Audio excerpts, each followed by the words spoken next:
Marahang naglakad ang binata papasok ng tahanan nang bigla itong hatakin ng isa sa mga lalaki. Aris, ito ba yung hinahanap mo? Wika ng lalaki. Dali-dali namang lumabas si Aris at kwenelyohan si Alfie. Walang niya ka. Ano bang tingin mo sa sarili mo? Sino ka sa palagay mo? Anak ka lang ng magsasaka, no? Ako, anak ng konsehal. Ano sa tingin mo yung pinagkaiba nating dalawa? Tanong ni Aris. Hindi ko alam kung ano yung problema mo sa akin, Aris eh. Pero binabalaan kita. Sa oras na lumapat yung kamay mo sa balat ko, pagsisisihan mo. Tugon ni Alfie. Ngunit hindi nakinig si Aris. Sinuntok nito ng ilang ulit ang binata hanggang sa magdugo ang ilong at bunganga nito.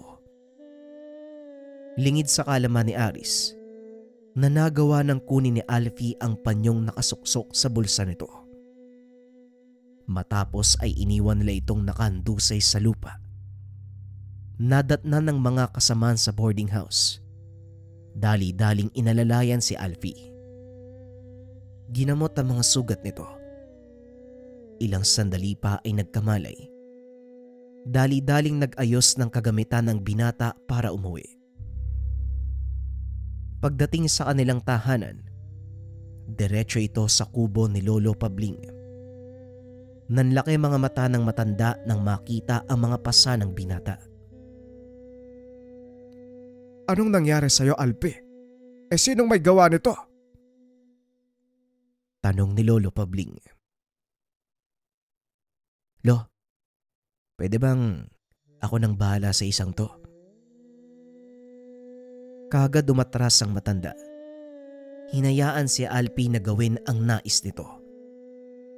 Gaya ng itinuro ni Lolo Pabling. Naganda ito ng itim na kandila at manika. Ngunit bago pa man maituloy ng binata ang gagawin, muli itong pinaalalahanan ng matanda. Alam kong galit ka ngayon.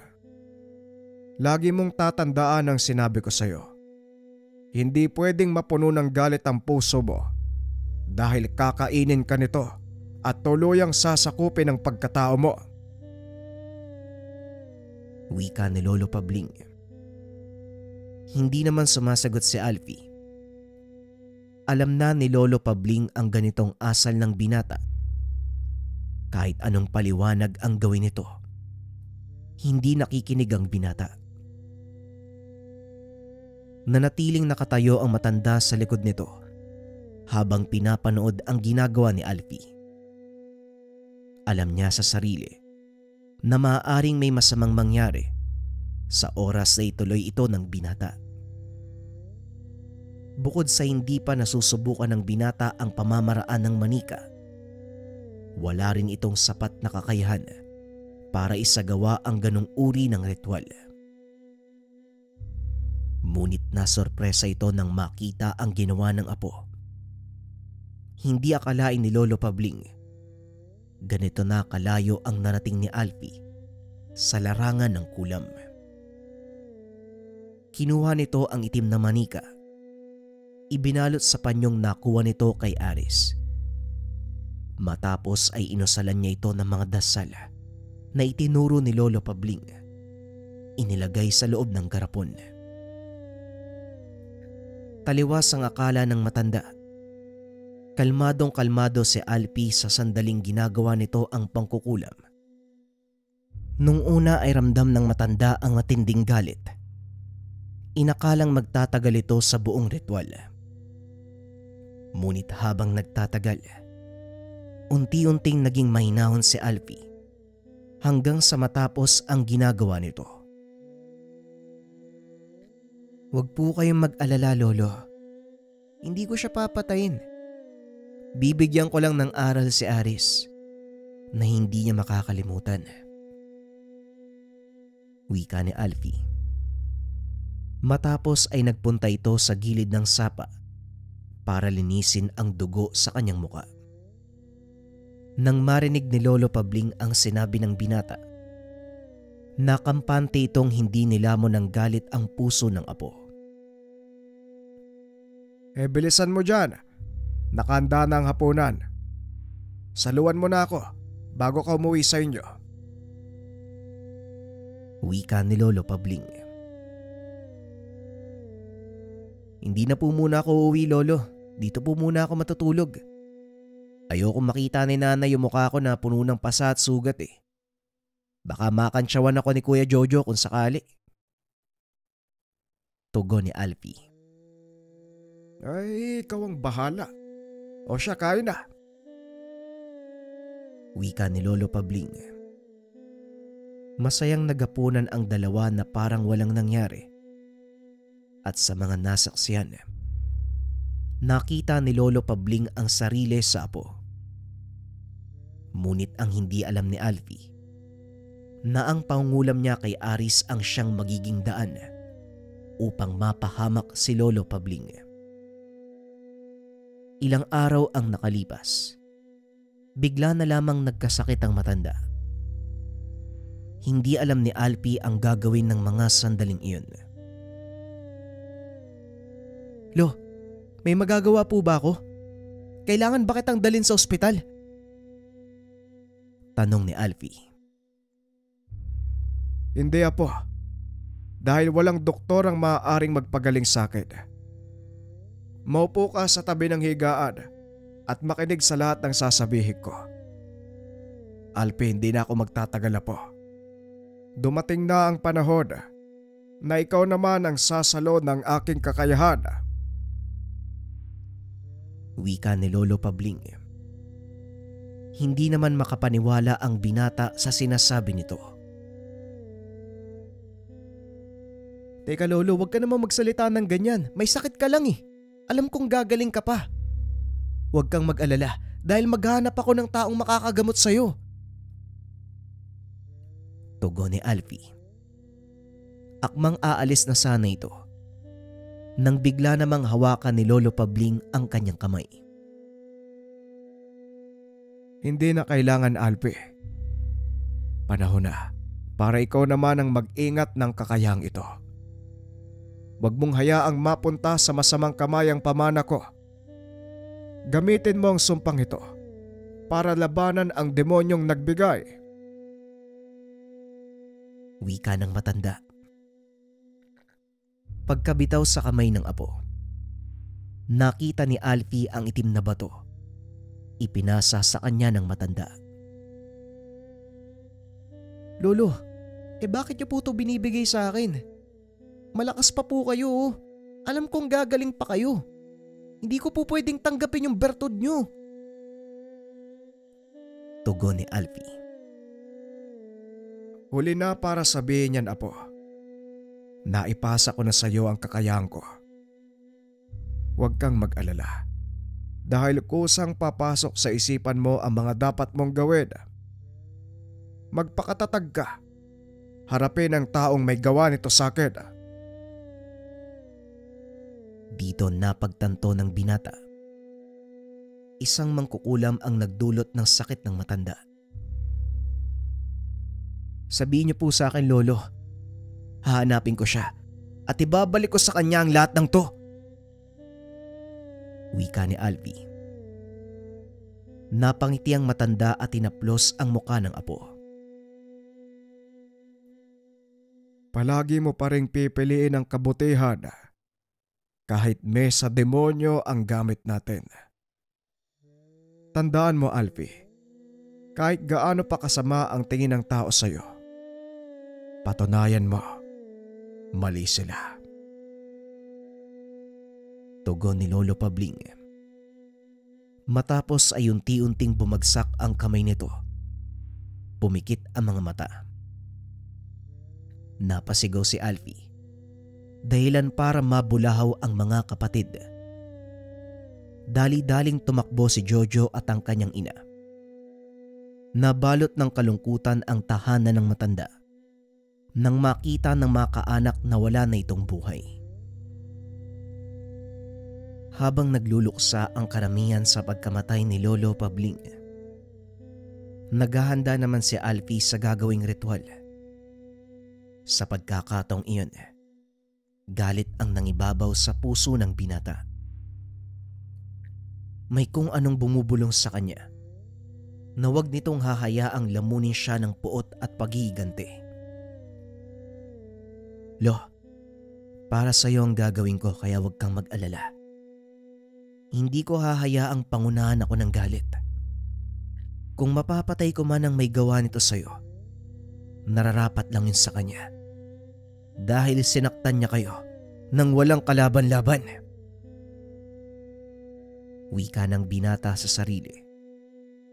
At dahil sa napakadaming tao ang nagpunta sa tahanan ng matanda, pinili nitong pumunta sa kabundukan at doon isinagawa ang ritual ng panghuli sa mangkukulam na nagbigay ng sakit sa kanyang lolo Pabling. Habang naglalakad, napagtanto ng binata na masyadong malakas ang mangkukulam na ito dahil nagawa niyang talunin si lolo Pabling. Ngunit tinanim ng binata sa kanyang isipan na kailangan niyang manalo sa labang iyon. Bagaman ito ang unang pagkakataon na makikipagtuo siya sa isang mangkukulam, kampante ang binatang magagawa niyang makipagsabayan dito.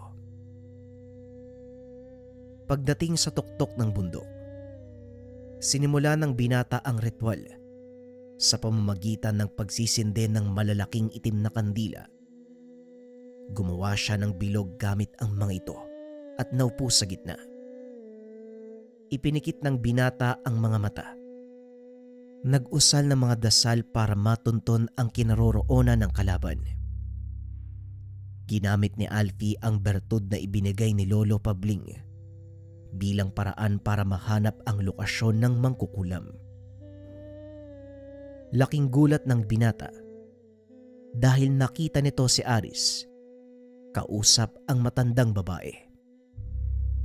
Namamaga ang mukha nito na parang kinagat ng napakaraming putakte. Napangiti ang binata dahil mas nadagdagan ng dahilan nito upang patayin ang mangkukulam nang malaman na ang lokasyon ng matanda. Dali-daling bumaba ng kabundukan ang binata. Mag-uumaga na ng mga oras na yun. Naghahanda na din ang pamilya ni Alfie. Dumaan lang si Alfie sa harap ng mga kaanak.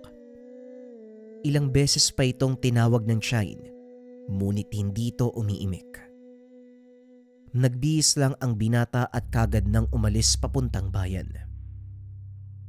Dala-dala nito ang ilan sa mga libretang ibinigay ni Lolo Pabling na naglalaman ng mga orasyon na pwede niyang gamitin upang makapagpalipad hangin sa kalaban.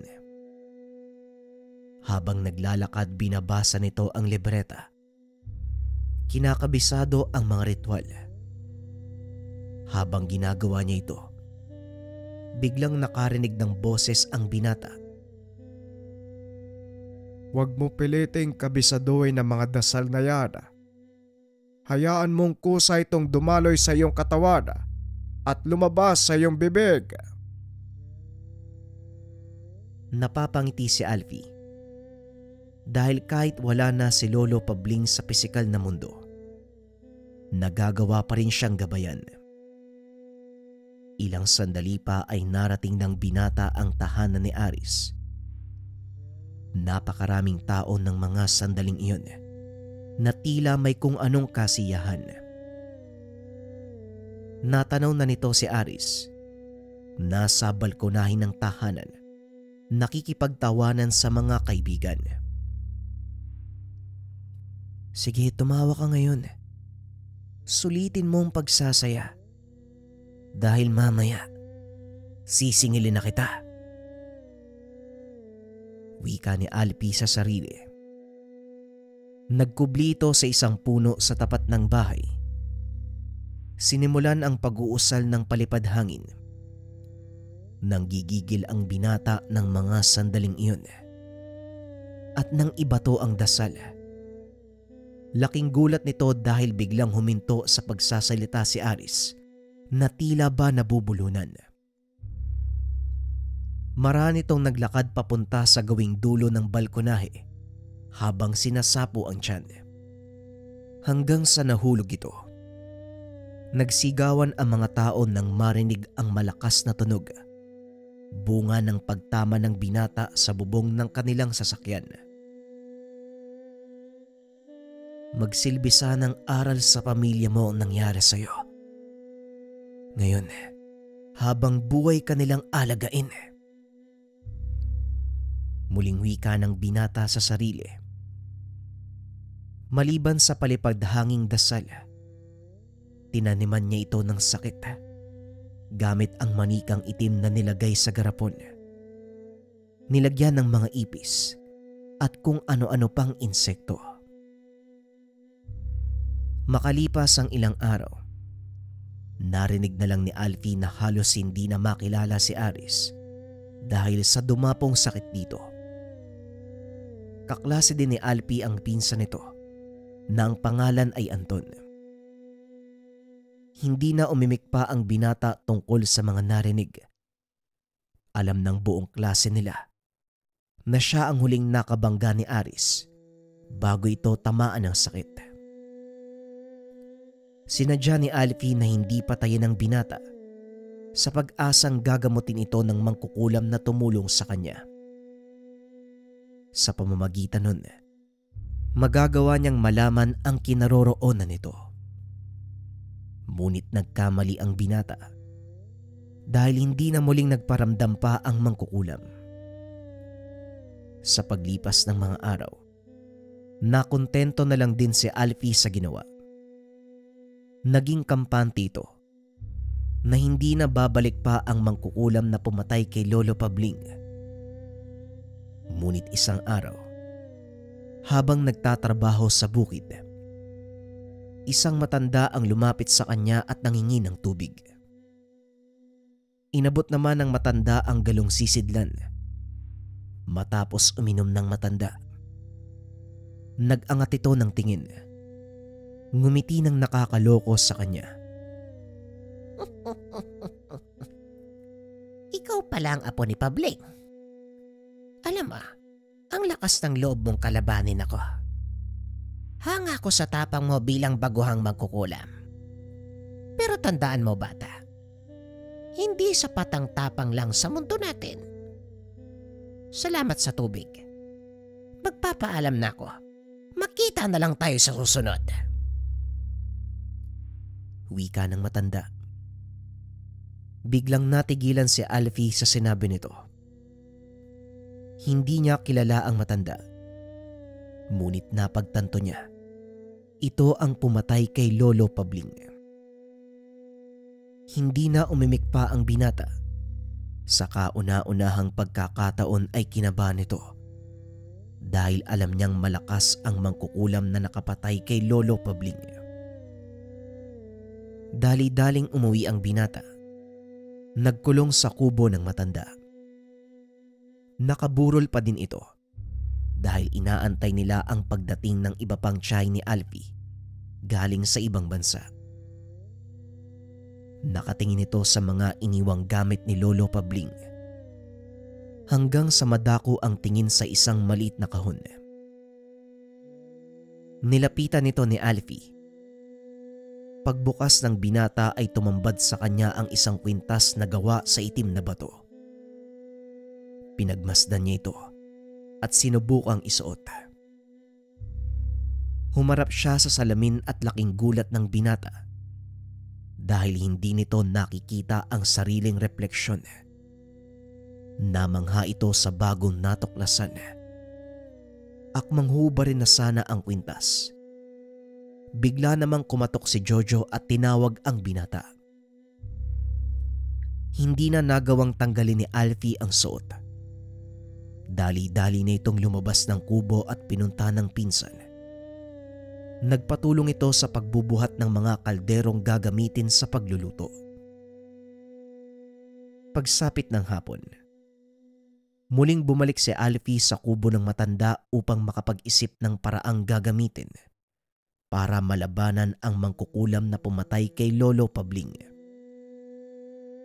Pinag-aralan niya ang lahat ng libreta Kaso nga lang walang pumapasok sa isipan.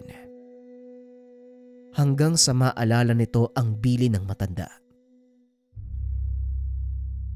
Sana nga kusang dumating ang mga kaalamang sinasabi mo, Lolo. Pasensya na kung ngayon pa ako naduwag. Nagdalawang isip. Hindi ko po kasi alam yung gagawin ko eh. Wala na po kayo eh. Wala na pong gagabay sa akin eh. Wika ni Alfie habang nakatitig sa larawan ni Lolo Pabling na nakasabit sa dingding. Pagsapit ng gabi, naupo si Alfie sa tabi ng ataul ng matanda. Napakaraming tao ng mga sandaling iyon dahil ilang araw na lang ay papalibing na si Lolo Pabling. Iginala ng binata ang tingin sa paligid upang makita kung sino-sino ang mga pumunta. Pawang mga kamag-anak lang din at malalapit na kilala ang naroon. Ngunit nahagip ng tingin ni Alfie ang matandang humingi sa kanya ng tubig sa bukid. Dali-dali itong tumayo upang lapitan. Ngunit sa kasamaang palad ay mabilis na naglakad palayo ang matanda. Sinubukan niya itong habulin para sana tanungin kung ano ang sadya sa lugar. Kaso nga lang hindi na ito mahanap ni Alfie. Nagpa siyang bumalik ang binata sa lamay. Muling naupo sa tabi ng kabaong ng lolo at kinausap ito. Lo, mukhang hindi ako titigilan ng matandang nakapatay sa inyo. Sabihin niyo po sa akin, Lolo, ano po bang dapat kong gawin? Wika ng binata.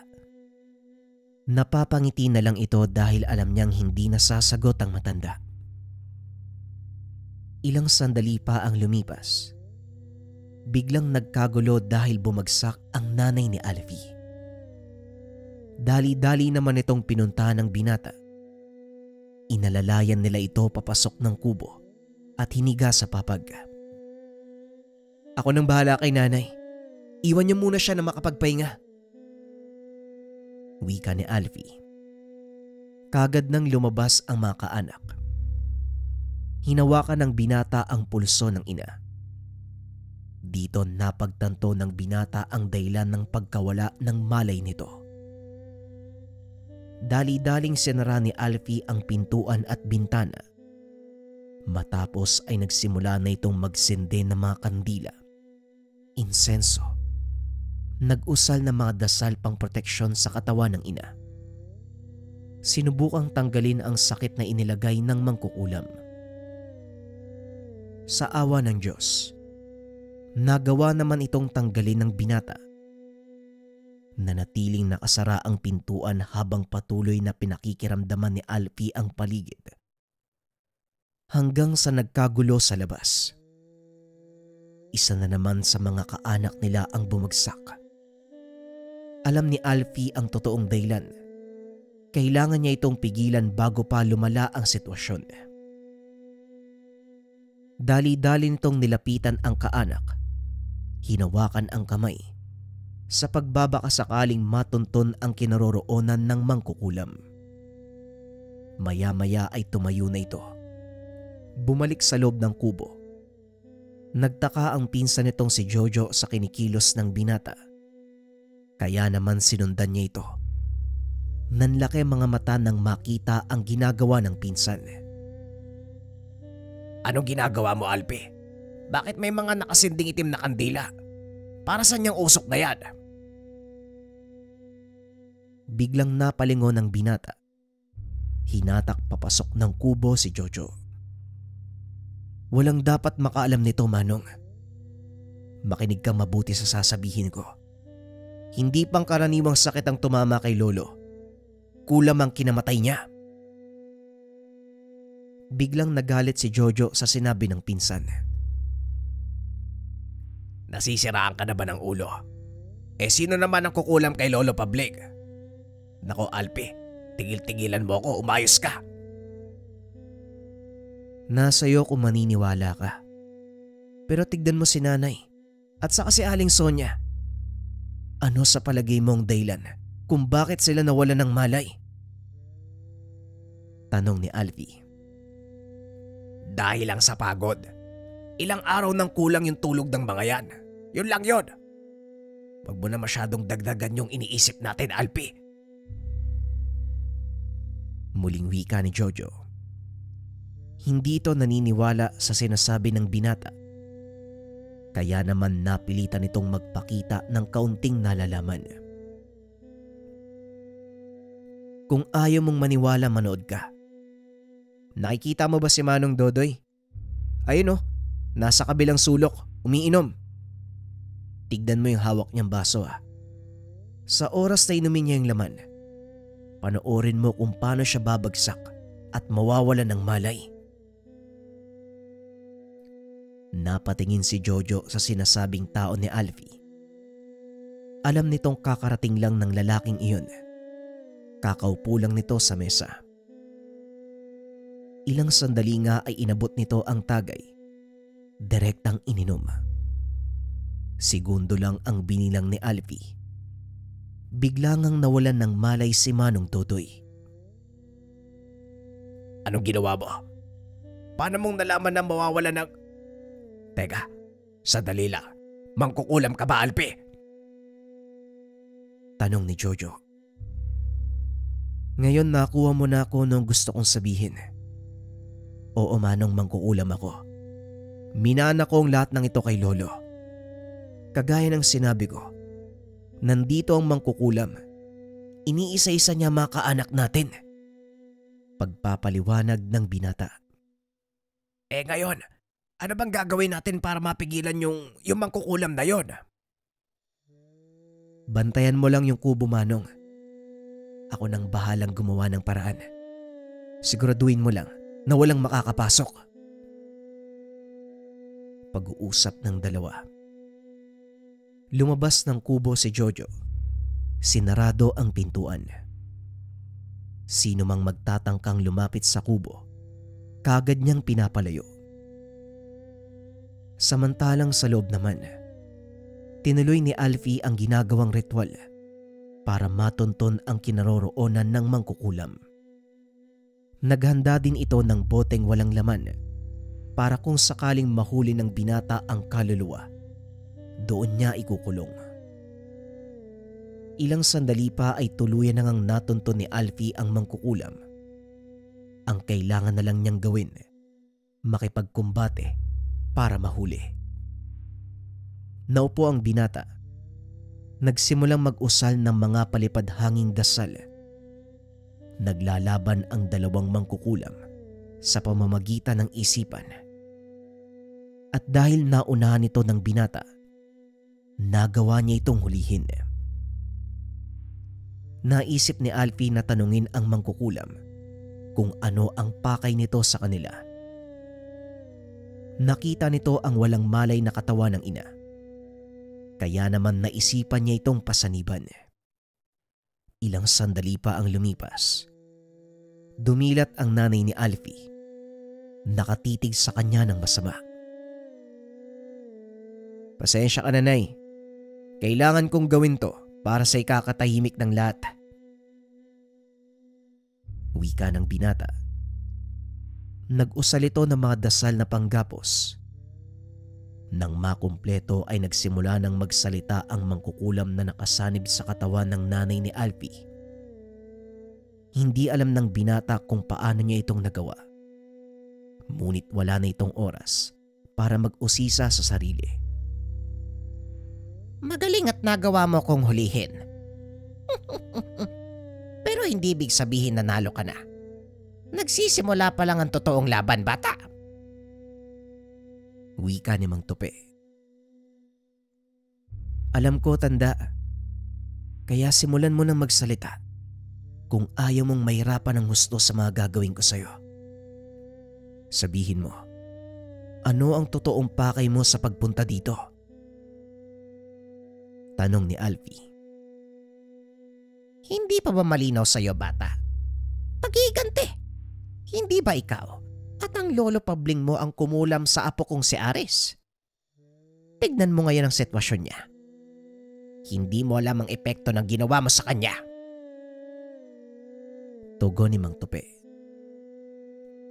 Nararapat lang yun sa kanya dahil magaspang ang ugali. At kung yun ang dahilan mo para patayin ang lolo ko, pasensyahan tayo dahil hindi na kita papatagalin pa. Wika ng binata. Kagad na itong nag-usal na mga dasal na pangpatay gamit ang mga aral na itinuro sa kanya ni Lolo Pabling.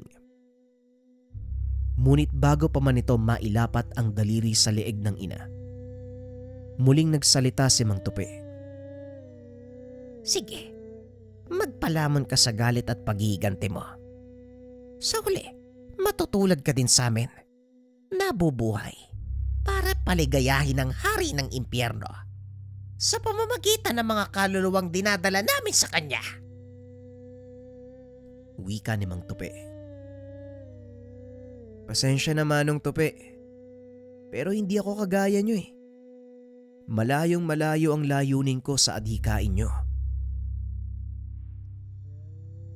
Tugon ng binata. Sabay gilit sa leeg ng ina. Gamit ang kanyang daliri, nangisay ang matanda hanggang sa tuluyan itong mawala ng malay. Sa pagkakataong iyon, alam ni Alfie na tapos na ang laban. Ilang minuto pa ang nakalipas. Nagkamalay na ang nanay ni Alfie. Nagtataka ito kung bakit naroon siya sa kubo. Dali-dali itong bumangon na tila walang nangyari. Ano Alfie, tapos na ba? Nanalo ka ba? Tanong ni Jojo. Oo Manong, sa awa ng Diyos, nanalo tayo. Tugon ni Alfie. Pinili ng dalawang isekreto ang naganap. Tutal wala naman talagang naginala sa mga nangyari. Hinayaan na lang nila na manatiling sekreto ang mga nalalaman. Nairaos naman ng maayos ang libing ni Lolo Pabling. At sa puntod nito, muling nangako ang binatang gagamitin ang minanang kakayahan sa kabutihan. Sa paglipas ng taon, napiling magpakalayo-layo ng binata. Nagtrabaho ito sa Manila bilang CQ. Kalaunan ay bumalik din sa kanilang baryo. Nagkaroon ng sariling pamilya. Kahit papano, namuhay ng payapa. Ngunit ni minsan, hindi nito makakalimutan ang nangyari kay Lolo Pabling. Maging ang sekreto ng kanyang lolo na isang mangkukulam. Opinyon para sa kwento, ang hirap timbangin kung masama ba yung ginagawa ng maglolo, no? Lalo pa alam natin na masamang tao naman yung pinarurusahan nila kahit may sa demonyo yung gamit nila. Kasi 'di ba meron tayong pinaniniwalaan o kasabihan na hayaan daw yung batas ang magbigay ng paghiganti o hostisya. Kaso nga lang, paano kung walang ebidensya doon sa masamang ginawa sa'yo? O hindi kaya naman merong proteksyon yung taong gumawa ng masama? Paano ilalagay sa batas yung paghiganti? Kayo ba mga kabayan, ano sa palagay ninyo? Tama lang ba yung ginawa ng maglolo o hindi? Share nyo naman sa comment section. Maraming salamat sa pakikinig ng ating kwento.